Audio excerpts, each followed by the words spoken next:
Hello and welcome to TRBusiness's February Easing and the In-Flight Retail Report. I have the pleasure of speaking to Stefan Patermann. He's the CEO of Retail inMotion. Thanks for joining us, Stefan. Hello, thank you for inviting me. Thank you, Stefan. So Retail inMotion signed an exclusive partnership with inMotion Media last year. inMotion Media, of course, provide digital-led magazine solutions for now the in-flight sector. So tell me, Stefan, first and foremost, why you decided to partner with inMotion Media and what really does it bring to the Retail inMotion business? Yeah, as a Retail inMotion in general is trying to constantly innovate and find new ways to engage and excite passengers. And when I was approached by inMotion, about digital menu cards, I first thought, okay, another PDF is coming, have a look at it.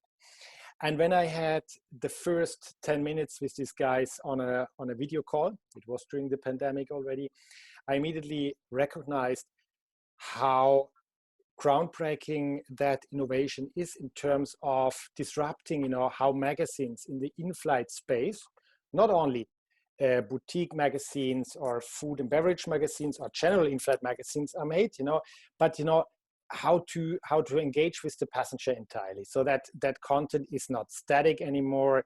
You can collect data, you can give the passenger a tailor-made or individual experience. And this is very much the same what our strategy and vision of Retail inMotion is. So it was a logical next step, which I took actually within 10 minutes to go into a partnership with inMotion. And our vision and mission in that is to change how content is consumed on board during a passenger travel, and not only through a catalog which is heavy on an aircraft, which is difficult to change, which is impossible to individualize. And with inMotion, we can achieve this strategy and vision, and that's why we went into a partnership with them. And it fits very well into our own roadmap. And what does this partnership look like at this stage, Stefan? Obviously, the situation has made it very tough for the entire business. Can you talk to us a little bit about how you've tried to scale up this partnership? Have you tried to implement the solutions they're offering on board with some of your airline partners? As the solution or the partnership actually is only a couple of weeks or months old. Therefore, it takes, of course, a little bit time. And as you just said, our industry is in a very, very special moment. So investment decisions or changes, even if you think, are not taken too fast because there are at the moment really no passengers on the flight. However, we have now, from a technical capability, fully embedded the inMotion solution in our technology stack. So it's possible to bring it together with our order-to-seat modules. Maybe I'll talk about this a little bit more later. On IFE systems to enable passengers to purchase by clicking on an ad and so on. So that is at the moment in preparation. And as you have read, most probably Retail inMotion, even throughout the crisis, won some new and exciting contracts the last couple of weeks, mainly in the F&B area at the moment. And we are absolutely planning to bring the inMotion solution live within the next 6 to 9 months on that new contracts. And how much weight do you feel the digital magazine proposition brings to changing the roadmap of how in-flight retail operates at the moment? Obviously, we've been experiencing huge challenges in recent years in terms of the propensity to buy and convert passengers. How big of an impact do you think digital magazines can have on a move away from the boutique model? Will digital magazines alone change, how in-flight retail is taking place today? Obviously not. There is a little bit more to take place. You need to have the front-end solutions to enable a passenger to pay during the flight. You need to inform the crew. You need to inform a logistics provider. You need to ship it to the place. So what you need is an entire end-to-end digital solution for the retailing of the future. And digital magazines are, are just one, but one very important part in the front end to make the content you're selling or the products you're selling known to the passenger. Therefore, it's maybe one of the most important pieces, but it's one piece, If you have a great front end, but you don't get the products delivered in the end, you don't have a good logistics, order management, warehouse management tool behind, you can have the best front end. And this is actually why it fits so well to the Retail inMotion strategy, to our end-to-end or omni-channel retailing strategy with a very strong back end in terms of logistics. And therefore, to answer your question directly, digital magazines will change the way how people experience these products while being on board or even being at home in the future. And let's talk a bit more about the dynamics of the sort of end-to-end retail proposition that obviously Retail inMotion specialise in. Obviously, there's an argument that people are more tuned to technology now than ever before, but invariably, when passenger volumes restore, passengers and customers are going to be keen to engage, with crew, browse the in-flight catalogues, and make those impulse buys that have been such a mainstay of the business. As a CEO of a company that specialises in end-to-end onboard retail solutions, surely it is imperative that engagement with the crew and the more conventional types of retailing does return. We're talking about digital, but there needs to be that dynamic. So how do you balance having those two components? You mean the two components of crew and front end, or can you be a little bit more specific? Yeah, so I guess, my question is that, as a CEO of an end-to-end retail technology solutions provider, a lot of the way your business operates and functions is, having the built-in systems, but providing that engagement on board when passengers are there. Obviously, the situation at the moment is passenger volumes are not there. So in light of that, presumably it's important to have both of those elements working, but there is uncertainty over whether we will have a restoration of volumes and passenger traffic immediately. I mean, yes, we hope the vaccine, will change, of course, our market. Everybody is waiting for that, what the day will be. And, I don't have the answer. You don't have the answer. We will see when we're all getting the vaccine. That's one. But we will get it. And to answer your question directly, there will be a day people will be back in the air and will be traveling, almost like before. Yeah, I would say, or even maybe at some point even more than before. People are hungry to travel, and I include myself in that. When we talk about these passengers come back on board, I'm sure at a certain point.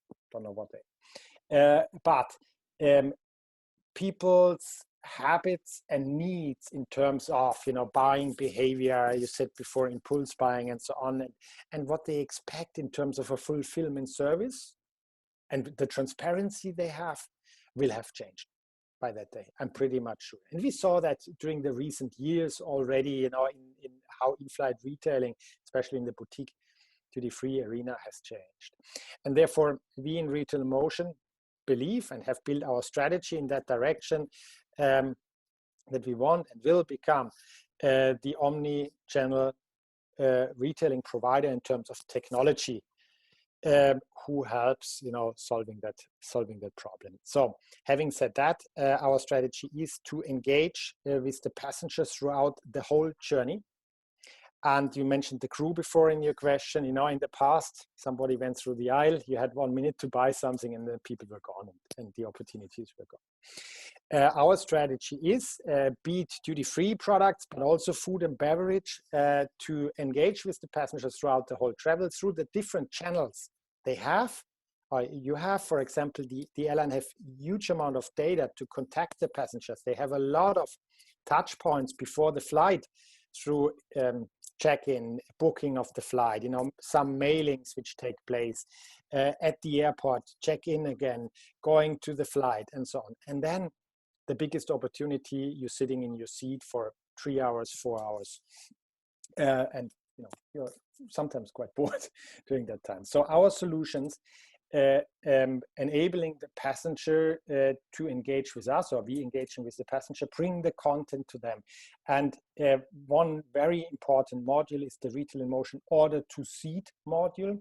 So we're enabling with the own device of a passenger to serve whatever content or product content we are going to show them, enabling them to pay with their own device, decide where they want to get it delivered, maybe on board, but maybe an access to a much bigger amount of SKUs which they get delivered home, and so on. And that's our strategy, and that's what we believe will take place and will bring hopefully a big chunk of the revenue back, which was gone during the last years, but also during the pandemic now. So therefore, retailing will be different in the in-flight space. Absolutely, will be individualized, but has a very good chance in the future to get back to our strengths.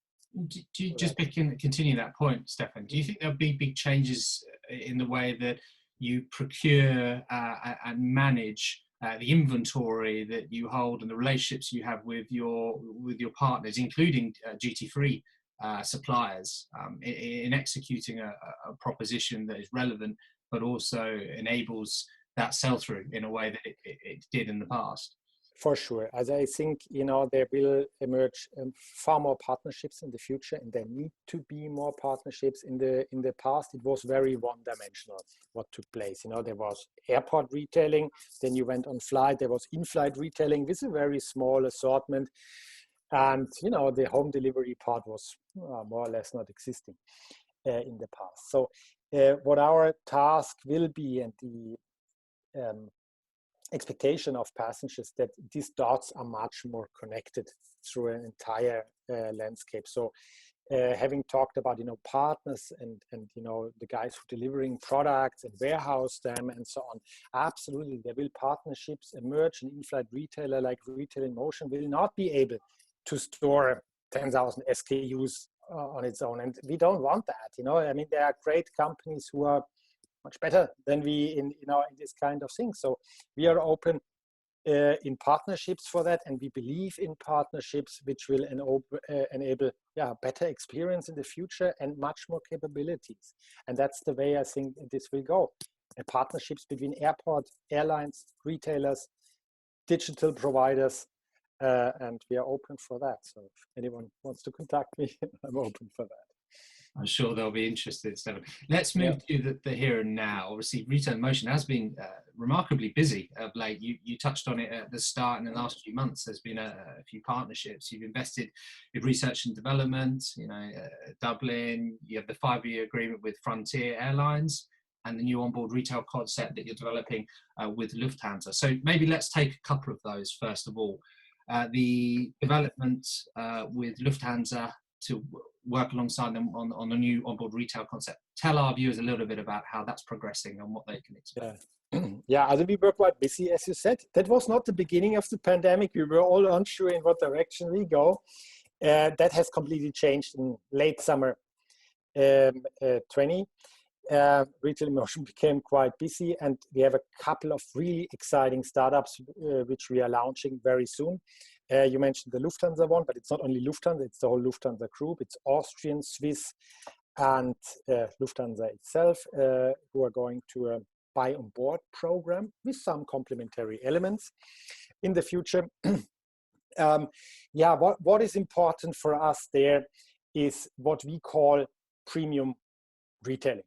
We talk here about premium airlines who are known for a premium service, and for such airlines, it's always kind of difficult to take something away from the passenger. Will be the premium experience all still there in the future? So our focus was on bringing real premium products on board, coupled with a great digital experience with the passengers. Of course, we have a roadmap to really roll this out. So in the future, you will be able to order with your own device and have some pre-order integration and so on some of the programs we're doing. But in terms of products, it is about engaging also with well-known brands who delivering also that known premiumness, or the feeling of a country, and for Lufthansa, for example, you might have read it recently as well. We're going with Dean & Davids and Dallmayr, which are well-known German brands. Dean & Davids more with a startup and sustainability character, but high quality food. And Dallmayr, a well-known German coffee brand. And with that, we also want to deliver this premiumness, first of all, through premium products, of course, but also through the brands, and that coupled with the digital solutions and excellent crew engagement. So the crew, of course, needs to be trained, needs to engage on that. And this is what Retail inMotion is busy with, and it's doing quite well, I believe. And the partnership with Frontier Airlines, that's obviously a first as well. Tell us a bit about how that's playing out. Frontier Airlines, also a project which made us quite busy, but also very proud to be chosen by such a well-known and big and growing airline in the US. Here, very much the same counts for all of our programs we're doing. For Retail inMotion, we have an understanding of retail excellence. We want to be excellent in all areas we are doing. So what is important? Of course, first of all, digital, as I said before, high quality products, but also the logistics and the efficiency in logistics behind. So for example, here it was very important to come up with what are the loading concepts, how to optimize them in order to be efficient, delivering all the products in time, but having, for a good customer experience, enough products available that even on the last flight in a day, somebody gets his sandwich. So one important element I can talk here about is, for example, our forecasting tool. We call it the Perishable Load Planner, VPLP, also V for vector, Perishable Load Planner, PLP, where we can, with some algorithms, exactly predict what passengers going to purchase on a flight. So what does this do? It reduces wastage. Yeah, so when we talk about sustainability and so on, who likes to throw away food? It's not really good to do that. So that's one reason we're doing that, and of course it saves money. And third, it gives a great passenger experience to a passenger, because he can always consume that what he wants. So we have a very, very good experience in many of the programs. We rolled that out already. So with that program, we're going live in the middle of 21, and quite excited about that. Okay, well, stay tuned. Indeed, customization and personalization remains an important trend, and particularly in this new age, as in-flight retail restores, it will be even more important, as you mentioned, to ensure there's that offer. Stefan, just final question then. At this point in time, what would represent a good 2021, if you could call it a good 2021 for Retail inMotion? I think there we are all in the same boat in our industry. Of course, we said it earlier, bring the passenger volumes back. That's the key. What we are all waiting for. Nobody of us really has, can really influence it. That's a little bit of hope and luck. I wish all of us. Second, of course, a good 21 for me is to further execute our digital strategy. Build more exciting partnerships like the immersion one. There are more opportunities out there in the market, and third, to come up with great and engaging products, be it on the duty-free and boutique side, but also on the F&B side, to engage and individualize the experience. That's how a good 21 looks, but passenger numbers have to come back. That's the key for that, but it will. Indeed. Thank you, Stefan, for speaking to TRBusiness today, and we look forward to seeing you in person again soon. Thank you very much for having me, and wish you all the best. Thank you.